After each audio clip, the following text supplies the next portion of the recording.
Silent Hill exists in a place between reality and nightmare, where the lines blur and shift with little warning.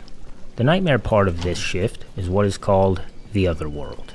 Like drifting off to sleep and entering into a nightmare you didn't realize was coming, until suddenly you're trapped in its horrors.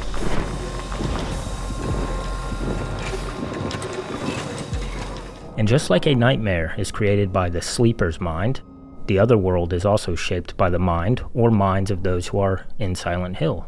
So it's like a nightmarish plane of existence that slowly shifts or overtakes normal reality, and is also affected by the minds of those who are in it. Sounds very much like a non-mechanical kind of place.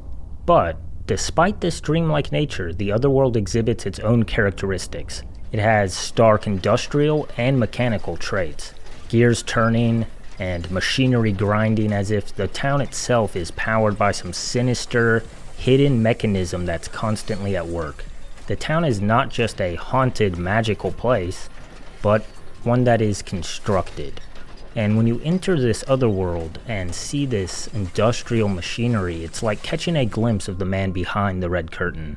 Like there's this cold, calculated horror underneath that is all part of a bigger, malevolent system. And the industrial and mechanical traits of the Otherworld do give it an even creepier kind of vibe. It's clearly not just a mechanical place, but there are some mechanical traits that are typically always present. For one, spinning gears, valves, and wheels, and these mechanical devices are indeed part of the Otherworld's power or of its inner system. In the making of Silent Hill 3 documentary, Masahiro Ito says this. In the story, you'll also have to make sense of the valve opening monster that you encounter at regular intervals throughout the game.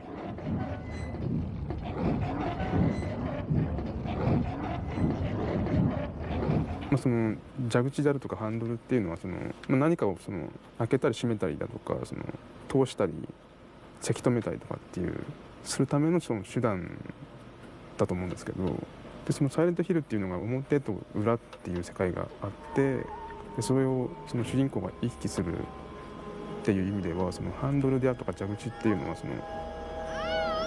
世界を行ったり来たりとかまたぐっていうことを説明するのに割と都合のいいアイテムだった。This quote reveals a lot about the connection between Silent Hill's two worlds. The valves and pipes are not only functional, but they symbolize the flow of reality itself, the way the town opens or restricts access to the other world. By using valves as a literal gateway, Silent Hill connects the normal world with the nightmare world through a mechanical process, as though crossing between the two isn't a natural transition but something controlled, almost regulated by the town itself. The town's machinery isn't just for some sort of industrial horror shock value, it's actually about control. These valves represent Silent Hill's ability to dictate the passage between calm and chaos, suggesting that the nightmare can't fully consume the real world without some sort of deliberate release or manipulation. It's as though the town is equipped with a system that can shift reality back and forth between the normal world and the other world at will, adding another layer to the horror, and that is knowing that Silent Hill's horror is by design.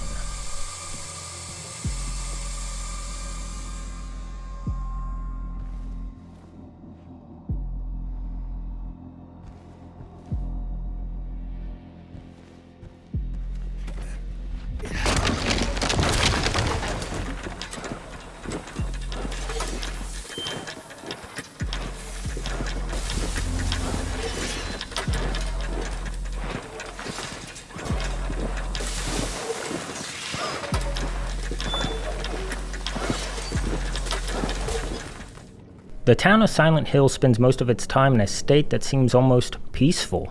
Yet even in this quiet reality, there are subtle reminders of the otherworldly machinery beneath the surface, as if parts of the town are dormant and idle. This presence is felt through seemingly ordinary objects like broken fans or idle gears, or even abandoned machinery. Each of these objects may appear insignificant, but in Silent Hill, they act as symbolic cogs in the town's greater mechanism. These small mechanical elements are like cracks in reality, subtle hints that the town is always on the verge of transformation. It's in these peaceful moments that Silent Hill feels like it's idling, as if the machinery has been paused, but not powered down. The industrial props and the gears of the town aren't just for scenery. They are there to suggest to the player that the machinery of Silent Hill is always there, just waiting for a spark to begin turning. It's subliminally hinting that the town's states, normal and Otherworld, aren't separate at all, but connected like two sides of a coin that's constantly flipping. So when objects like a windmill or the wheel of a wheelchair begin to move and spin, it's as though Silent Hill is drawing energy from these small mechanical pieces to start up its nightmare machine. These quiet mechanical cues, they work to build like an atmosphere of tension. It's as if at any moment, the town's true, twisted nature might break through the thin veil of reality and come flooding in.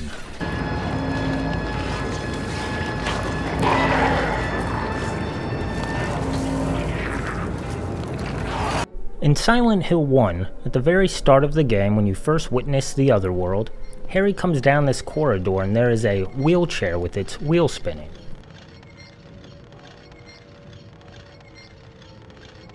This is a small detail, but it suggests something is already happening here. Something is in motion before Harry and the player are fully aware of it. The fact that the player can interact with it and Harry's line, "A broken wheelchair? What's this doing here?" just adds to the eeriness, and it's not just a random prop. It's like a signal that the town's hidden machinery, both literal and psychological, is beginning to turn. And you might be saying, "Bruh, that's a wheelchair, that's not a gear or a cog in a mechanical machine." But in Silent Hill, these kinds of objects serve as symbolic cogs in the larger mechanism of the town. And the developers could have easily just left this prop in the game without letting the player interact with it. So the developers here are hinting to the player about the inner workings of Silent Hill, even though most people probably just think it's a creepy wheelchair.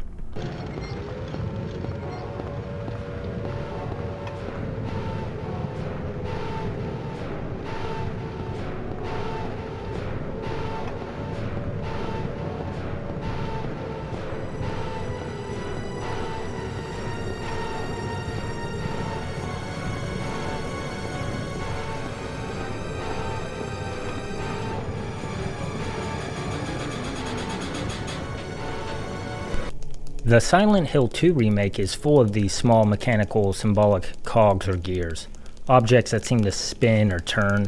For example, take a look at this windmill you come across very early on.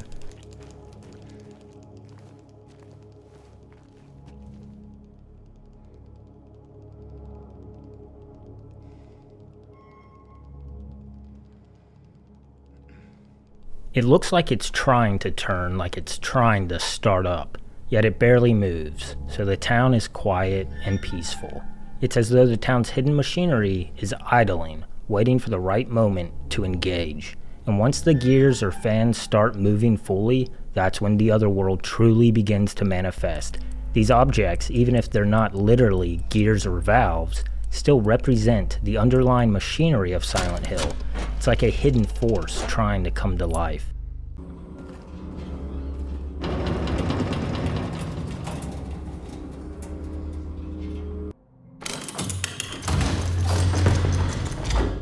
And going back to what Masahiro Ito said, the Otherworld taking over normal reality really could be seen like the flow of water. At first, the gears aren't spinning and the valves aren't fully open. And when these valves aren't fully turned, it's like a slow drip of the Otherworld leaking into reality. And if you're paying close attention early on in the game, you'll notice valves slowly leaking water, water dripping, and it's because the Otherworld is just barely coming through. You get a few monsters, you get a few barbed wire fences, nothing too insane, but when the machinery fully activates and when the valves are wide open, that's when the Otherworld floods in full, completely submerging the normal world.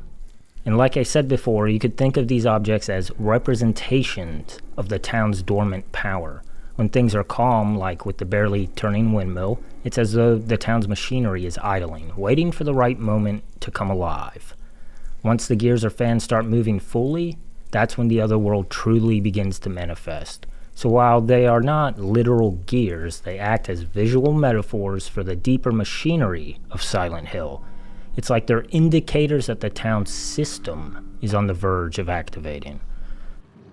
Anyways, in the remake and any Silent Hill game really, you're often forced to interact with mechanisms, turning a valve or pulling a lever or opening a door. They might seem like simple actions, but within context of the town, well, each time you interact with these objects, it's as if you're turning the gears of the town's machine. You're directly helping to power the transformation from a quiet, peaceful town into a hellish nightmare. And what's really cool about this is the mechanical nature of Silent Hill isn't just in the background, it's something the player participates in, even if unintentionally. By turning those valves, you become part of the system, feeding the unseen machinery that drives the other world. And the more you progress, the more it feels like you're helping set the nightmare in motion, almost as if the town needs your participation to fully unleash its horrors. And we can still go deeper. Often when progressing through a level, in order to continue, you need to activate some mechanism, and these mechanisms are part of the machine that power the other world. It's like your character's survival is tied to the very mechanisms that have trapped you. Each valve turned, each gear shifted, brings the nightmare closer, and at the same time, it deepens your character's connection to the town's machinery. And like I said earlier, the town's machinery isn't just for cool looks, it's about control. By interacting with these mechanical elements, you're making the nightmare more real, allowing the town to continue its process of torment and punishment. The characters, and by extension the player, aren't just a victim of this machine, you are a part of it, just another cog in the machine of Silent Hill. Not only that, but you are also a cog in the machine that is the YouTube algorithm.